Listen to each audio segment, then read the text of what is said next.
let's level up once again. Intensity. Now, obviously the most like obvious way, sets and reps. Okay, pretty much everybody knows what that means, but just in case you don't, sets would be how many times you do a full set of exercises. That means, let's say my 8 basic exercises I'm working with, 3 sets, I would do 1, 2, 3, 4, 5, 6, 7, 8, 3 times. 1, 2, 3, 4, 5, 6, 7, 8, and then restart again. 1, 2, 3, 4, 5, 6, 7, 8, okay?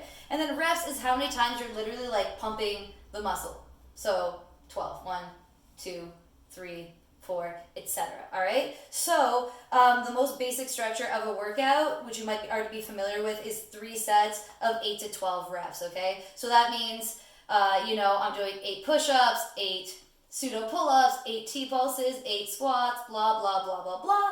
Repeat that 3 times. And that is pretty close to a little full workout. Okay. Again, that is really the most basic, and then from there you can go in any and every direction. When I go over more like kinds of working out in the next videos, so in regards to finding that kind of style of working out, whether it's like weightlifting or whether it's aerobics or that sort of thing, that's very much linked to the reps and sets. But right now we are just doing bare bones survival workout at home, okay? So 3 times 8 to 12, or I have 15 to 20 up here because when you are at home you have less options, and maybe sometimes we can just do a few more reps to make it the appropriate difficulty, okay? So once you get bored of that, or if you're already bored of that, okay, you've seen so many 3 times 8 to 12, you want to smash your head into a wall, no problem, there are a million ways to change it. So let's forget about all those numbers completely. I don't even care, okay?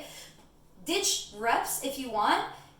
You can just go on feeling. You should be shaking and struggling for your last reps of every set that you do, okay? And then give yourself time to recover and then repeat it a couple more times. You're really free in this, and this is really going to teach you better, honestly, your limits, as opposed to giving yourself the excuse of, well, I stopped at 9 and not thinking about it any further, okay? That's kind of a side tangent though. So let's see how else we can kind of screw with the intensity of the exercises you're doing. Number 1, tempo. I'm not gonna lie, nobody wants to do this. In general, this is something people are reluctant to do on their own. I don't know if it's because it's boring, but it might be because it's more time consuming. So maybe now is a good time to work on tempo because you probably have a lot of time that you're looking to fill. Tempo is basically, slowing down or speeding up the exercise. Okay, slowing down the speed that you're doing the exercise is something I would recommend to people doing in a gym with weights anyway. You can always add that valence, and not only is it going to put more weight and stress on your muscles that you're trying to work, it's also just going to screw with your brain and your kind of neuromuscular connection. If your body is used to always working in the same tempo, like ba, ba, ba, ba, ba, ba, ba, it knows what to expect, it knows what's coming. So once you are like, oh no, slow down, you're reconnecting, you're making new connections, and you're also tearing your muscle fibers in a way that they're not used to being done. So this is really, really for you guys in the gym lifting heavy weights and you're just like bummed because you literally don't have things heavy enough to lift around. Just slow down. Everything you do, everything you pick up, slow it down infinitely. You could literally slow anything down infinitely and it would keep getting harder, okay? So think 8 seconds, okay? It can go longer and longer. This is super meditative, I find. This helps you with your breath, okay? You can be breathing long and deep. And it's also, it's a way to go about things if you don't feel like getting your energy up, or you are super low energy, or you're lacking that motivation, okay? In the bare bones sense here, tempo is a great thing to work on because, because you're not throwing yourself into a high intensity workout, which you don't maybe necessarily have someone around to motivate you, okay? So going as slow as you want, that's fine.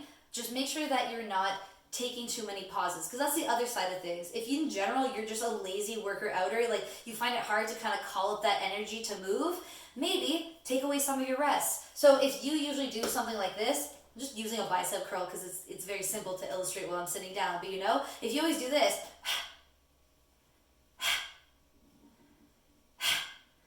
that's your tempo, maybe you need to take away that pause at the top. So,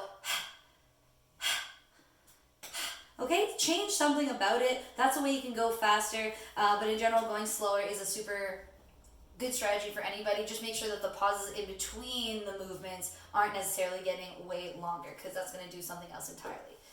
Okay, next one that is equally not really fun to do, but is going to change up everything, is pulsing, okay? So it's somewhat related to tempo, but essentially I would say pulsing goes with like half range of motions. So then you're seeing something like a push-up where you go halfway and pause, and then all the way and pause, halfway and pause, and up and pause. Or, down, up, down, all the way up. These sorts of things, a squat, lunges, those are going to burn right away. So again, yeah, if you're usually like lunging with like 30 pounds, you're doing walking lunges with 30 pounds in your hands and you don't have that sort of thing around, you're going to be wanting to do pulsing lunges and things like that. So you're going to basically start your range of motion, and then you're going to be stuck inside your range of motion for some amount of time, some amount of pulses, as opposed to ever getting the bottom or the top of that range of motion, okay?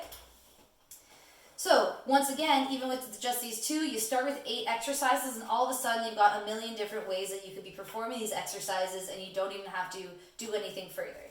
Last one, which is my favorite, to destabilize. Okay, destabilizing will always make your workout harder. The most basic way of doing this is to knock out one of the legs of your table, okay? That can be your two-legged table if you're standing, for example. So obviously you're going from squats, 2 legs, to lunges, okay, more narrow, to, lunges with the back leg lifted, single leg deadlift, that sort of thing. That is all destabilizing. Bicep curls, shoulder presses, specifically if you're balancing on one foot, doing a shoulder press is crazy, okay? Doing push-ups, 1 foot lifted, any sort of plank movement where you're lifting one arm, just take away one of the legs of your structure and it's going to make it completely harder. And again, it's really just playing with these neurological chains that we have built into like our movement pattern.